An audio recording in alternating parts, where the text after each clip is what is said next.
Once There Was a Christmas Tree, story by Jerry Smath. It's almost Christmas, said Mr. Bear, and we still don't have a Christmas tree. Don't worry, said her husband. I'll find one. Mr. Bear took his saw and went deep into the woods. There he found the biggest tree he could carry and brought it home. Mr. Bear put the tree in the living room. It's a beautiful Christmas tree, said his wife, but it's much too tall. I'll fix that, said her husband. With his saw, he cut the tree in half. Just then, Mrs. Bear looked out the window. She saw Mr. Fox pulling his son on a sled. They were going into the woods to look for a tree. Why don't we give them the top of our tree, she said.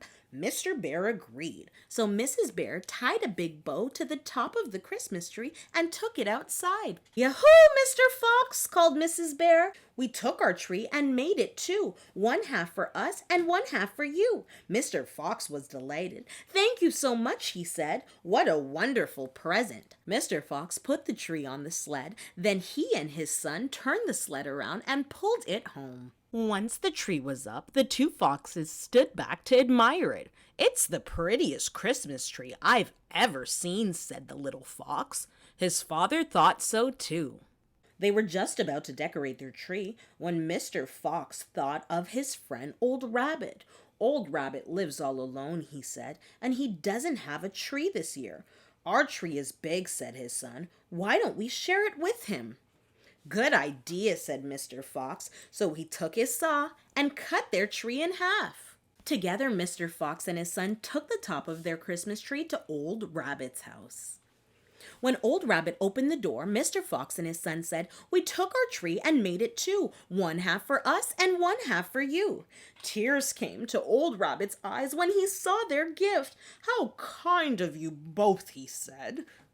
Old Rabbit brought the Christmas tree into his house and put it in his window. Next, he put a silver star on top of the tree. Then one by one, he added the ornaments. Old Rabbit was almost done when, oops! One ornament that looked like a carrot bounced off the tree.